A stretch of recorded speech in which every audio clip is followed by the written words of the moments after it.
Hello guys, तो हम देखते हैं एग्जाम्पल 12। तो गाइज देखो, मैं जब भी आपको क्वेश्चन करा रहा होता हूँ तो आप बुक को साथ में लेके बैठा करो, ठीक है, जिससे आपको क्या है कंसेप्ट वगैरह अच्छे से क्लियर हो जाए और जो मैं क्वेश्चन पढ़ूँ वो भी आपको समझ में आ जाए, ठीक है। तो देखो, एग्जाम्पल 12 जो है मेरे पास ये मोस्ट इंपॉर्टेंट एग्जाम्पल है। एग्जाम में आने के हमेशा चांस होते हैं। करा rectangular park is to be designed, एक कोई रेक्टेंगुलर पार्क है, ठीक है। तो जो जो बोलता था मैं क्वेश्चन में करता रहता हूँ वैसे ही, ठीक है। तो सबसे पहले इसने बोला एक rectangular park is to be design.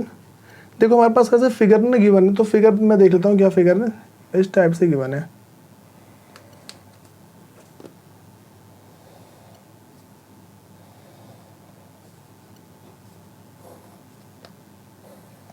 देखो इस टाइप से क्या मेरे पास फिगर है। फिर सबसे पहले इसमें क्वेश्चन में क्या रखा है कि a rectangular park is to be designed whose breadth is 3 metre less than its length, ठीक है। यहाँ पे देखो जो लाइन उसने बोल रखी है, whose breadth is 3 metre less than, whose breadth is 3 metre less than its length, ठीक है। इसका मतलब है जो रेक्टेंगुलर पार्क है उसकी जो चौड़ाई है, ठीक है। देखो हमारे पास इसमें दो चीज़ होते हैं ना, एक तो मेरे पास ये ब्रेड्थ है, एक सॉरी ये मेरे पास ब्रेड्थ है और ये क्या लेंथ है, ठीक है। तो देखो इसमें जो क्वेश्चन में ये होता है, इसमें क्या रखा है कि जो ब्रेड्थ है वो क्या 3 metre less than its length है। तो ये जो है ना मेरे पास जो इसकी चौड़ाई है, ठीक है, ये चौड़ाई और ये लंबाई है ना, ठीक है। तो कह रहा है इसकी जो चौड़ाई है इसकी लंबाई से 3 मीटर कम है, ठीक है। इसकी जो चौड़ाई है वो क्या है, इसकी लंबाई से 3 मीटर कम है, ठीक है। तो हमें यही देखना है।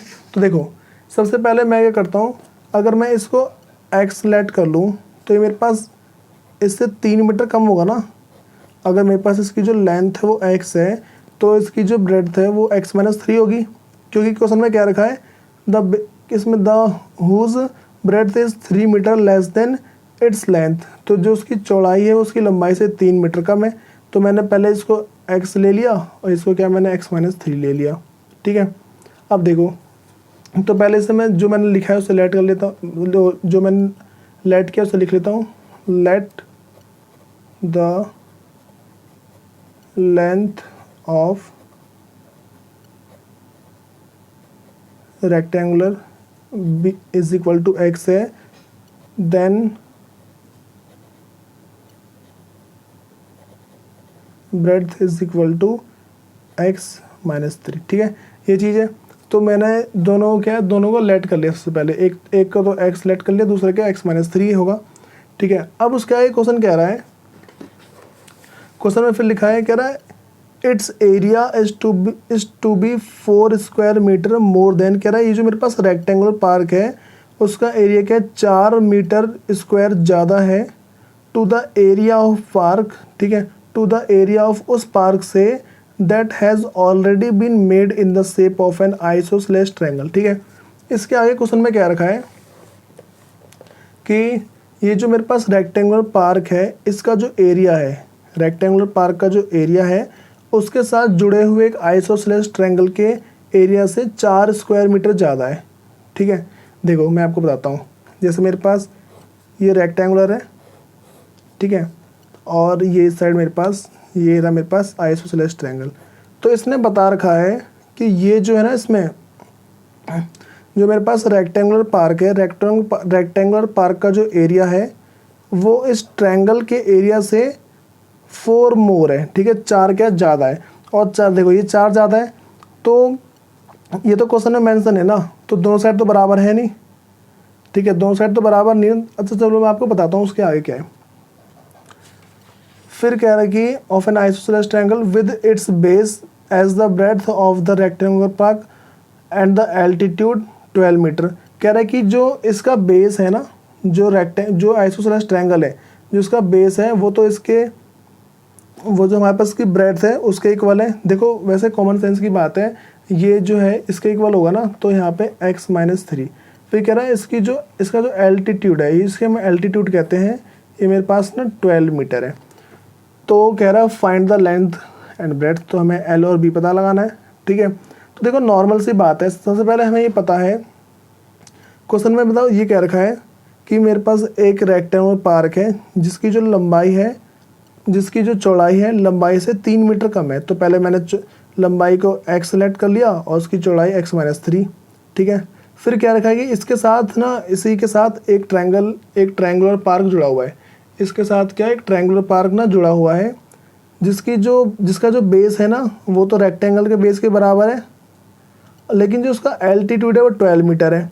उसने फिर ये भी क्वेश्चन में क्या रखा है, देखो उसने क्वेश्चन में क्या रखा है, area of rectangle is 4 more than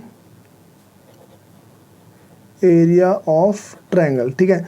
उसने क्वेश्चन में क्या रखा, एरिया ऑफ रेक्टेंगल जो है, जो एरिया का रेक्टेंगल है, रेक्टेंगल का जो एरिया है is 4 more than area of triangle, ठीक है। वो क्या है, पहले से ही 4 ज़्यादा है, ठीक है। वो क्या है, पहले से ही 4 ज़्यादा है। तो देखो हम जब भी ऐसे क्वेश्चन आते हैं 4 मोर, 2 टाइम्स, 3 टाइम्स, इस टाइप के क्वेश्चन कभी भी आते हैं ना, मतलब ऐसी स्टेटमेंट कभी लिखी हुई आती है, तो हमें क्या करना होता है, दोनों साइड को इक्वल करना होता है। देखो मेरे पास जो एरिया ऑफ रेक्टेंगल, ठीक है, जो एरिया ऑफ रेक्टेंगल है पहले से इसमें 4 ऐड है, ये तो पहले से उससे 4 ज़्यादा है ना, एरिया ऑफ ट्रायंगल से पहले से ही 4 ज़्यादा है। तो मैं दोनों तरफ इक्वल करने के लिए क्या करूँगा, देखो नॉर्मल सी बात है, मुझे दोनों तरफ इक्वल करना पड़ता है, ठीक है। तो रेक्टेंगल पहले से ही 4 ज़्यादा है, तो दोनों तरफ इक्वल करने के लिए क्या करूँगा, मैं इस साइड 4 ऐड कर दूंगा।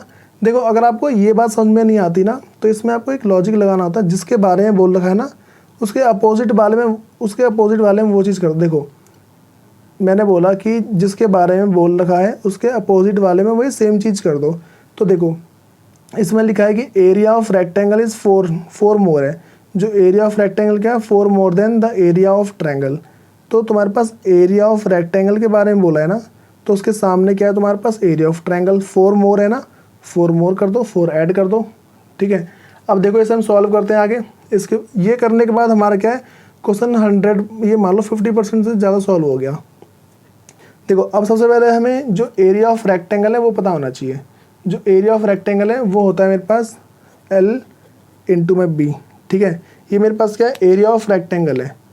फिर जो है एरिया ऑफ ट्रायंगल, ठीक है, जो आइसोसेलेस ट्रायंगल का फॉर्मूला होता है 1/2 इंटू बेस इंटू हाइट, ठीक है, ये फॉर्मूला है। तो L और B, तो देखो L कितना है मेरे पास, L x है, और B कितना है, वो x-3 है, इज इक्वल टू यहाँ पे 1/2, बेस कितना है, वो तो x-3 है, और जो हाइट है वो कितनी है, वो 12 है। तो 2 से 6 टाइम में ये कट जाएगा। तो इसको फिर मैं सॉल्व करता हूँ, इसको एक बार इससे मल्टीप्लाई करता हूँ, एक बार इससे। तो x को x से करूँगा x का स्क्वायर, फिर इसको करूँगा तो 3x इज इक्वल टू, अब देखो यहाँ पे क्या बच गया मेरे पास, यहाँ बच रहा है x-3 और इंटू में 6 को भी एक बार मैं इससे और एक बार इससे मल्टीप्लाई करता हूँ। तो x का square minus 3x is equal to 6x minus 6 3 जा 18, ठीक है, ये कर दिया। इसको करने के बाद क्या है, हम थोड़ा सॉल्व कर लेते हैं इसे, ठीक है। अच्छा देखो हमारे पास यहाँ पे ना, मैं लास्ट में 4 ऐड करना भूल गया, सॉरी। यहाँ पे क्या है कि हमें ना 4 भी ऐड करना है, ठीक है। देखो लास्ट में 4 ऐड है ना, तो हमें क्या सब में 4 ऐड करना है यहाँ पे। तो देखो अब क्या मैं इसे सॉल्व करता हूँ। तो सबसे पहले मैं इस साइड वाला एरिया, तो जो इस साइड का पार्ट है वो सेम लिखूँगा, एक्स स्क्वायर माइनस 3x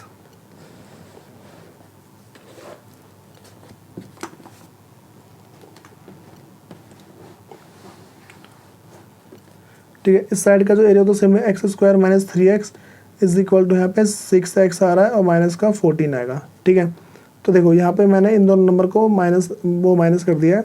तो अब मैं इन दोनों को इस साइड लेके आता हूँ, ठीक है। तो एक्स स्क्वायर माइनस 3x, ये प्लस का है तो इधर माइनस आएगा, और ये माइनस का इधर आके प्लस इज इक्वल टू 0, ठीक है।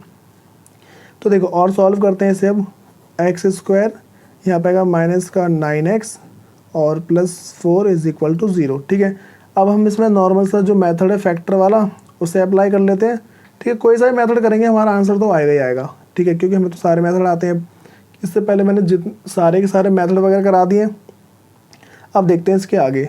तो फैक्टर वाले मेथड में क्या करना होता है, एक्स का स्क्वायर का जो कोफिशिएंट होता है, यहाँ पे तो अभी 1 है, जब भी कुछ नहीं होता तो वहाँ पे 1 होता है, ठीक है। तो एक्स के स्क्वायर के साथ क्या 1 है, 1 को मैं इसके लास्ट वाले से मल्टीप्लाई करूँगा, ठीक है। तो आएगा 4 का फैक्टर कर दो, ठीक है। सॉरी यहाँ पे हमारे पास ना 14 आएगा, ठीक है। तो 14 का क्या मैं फैक्टर करूँगा, 14 का जब मैं 2 से करता हूँ तो मेरे पास आएगा 7, और 7 का तो 1 से 7 टाइम्स में जाएगा, 1 टाइम्स में जाएगा। तो मेरे पास क्या आ रहा है, देखो मेरे पास एक है 2x, एक है 7x। इसे ना x की टर्म में कन्वर्ट कर देना होता है। अब देखो अगर मैं दोनों के आगे माइनस का साइन लगा दूँ तो माइनस का x आ जाएगा, और मुझे तो यही चाहिए, ठीक है। तो अब मैं माइनस के 9x के बदले क्या लिखूँगा, माइनस का 2x और माइनस का 7x, ठीक है। तो x square minus 2x minus 7x plus 14 is equal to 0। पहले इन दोनों में से हम क्या कॉमन लेंगे, इन दोनों में से x कॉमन ले लेंगे, तो x माइनस 2। वैसे देखो अगर आपको कॉमन लेना नहीं आता तो आप मुझे कमेंट सेक्शन में बता दो, ताकि मैं इसके ऊपर एक सेपरेट वीडियो बना दूँ, ठीक है। तो x माइनस 2, और यहाँ पे फिर मेरे पास क्या आएगा इन दोनों में से कॉमन। अच्छा देखो एक बात और, जो यहाँ मेरे पास यहाँ ब्रैकेट में आता है ना, वो इधर भी आना चाहिए। तो लेकिन देखो ब्रैकेट में तो मेरे पास यहाँ पे माइनस है, लेकिन यहाँ पे प्लस है, मेरे पास यहाँ माइनस है ना, तो यहाँ भी माइनस होना चाहिए। तो देखो जब भी अंदर का साइन चेंज करना हो, बस एक काम करना होता है, बाहर माइनस का साइन कॉमन ले लिया करो, ठीक है। तो यहाँ पे 7 आ गया, ठीक है, 7 कॉमन लिया तो मेरे पास x minus 2 is equal to 0। जब भी यहाँ पे साइन कॉमन लेते हैं ना तो हमारा अंदर का साइन चेंज हो जाता है, ठीक है। अदरवाइज हमें सेम साइन लेना होता है। तो देखो एक बार इसको और इसको ले लो, x minus 7 is equal to 0, और एक बार x minus 2 is equal to 0। तो देखो मेरे पास क्या है, जो x है उस साइड जाके प्लस का आ जाएगा 7, और यहाँ पे x इज इक्वल टू 2, ठीक है। ये दो चीज़ है। तो देखो सबसे पहले मैं करता हूँ यहाँ पे चेक करता हूँ एक बार, ठीक है। चेक कैसे करता हूँ वो देख लो। जैसे मेरे पास लेंथ कितनी है, x है, ठीक है। और x की वैल्यू एक बार मेरे पास देखो, एक बार क्या है 2 आ रही है, एक बार मान लो मैं 2 लेता हूँ, ठीक है। फिर जो b है, तो b मेरे पास क्या है, b है x माइनस 3। अगर मैं यहाँ पे सॉल्व करता हूँ 2 माइनस 3, तो ये तो गलत आ रहा है, माइनस का 1 आ रहा है। और कभी भी किसी का साइज होता है वो माइनस में नहीं होता, तो मैं क्या करूँगा यहाँ पे 7 लूँगा, ठीक है। तो l के लिए x इज इक्वल टू 7, ठीक है। और जो b के लिए वो है x माइनस 3 है, तो क्या करूँगा मैं यहाँ पे 7 माइनस 3 इज इक्वल टू 4, ठीक है। तो देखो मेरे पास जो l है, ठीक है, एक ये वाला हिस्सा और एक ये वाला हिस्सा, l की वैल्यू जो मेरे पास आ रही है वो तो नॉर्मल 7 आ रही है, लेकिन जो b है वो है 4, ठीक है। ये दो मेरे आंसर है। गाइस देखो यहाँ पे नॉर्मल सी बात थी, बस सबसे पहले आपको ना इसे समझना है और कुछ नहीं। आप ना इस वीडियो को कम से कम 2 से 3 बार देखो, ताकि आपका जो कंसेप्ट है क्लियर हो जाए। गाइस आप मेरे चैनल को सब्सक्राइब कर लो, ताकि आपको मेरी वीडियो टाइम टू टाइम मिलती रहे। Thank you.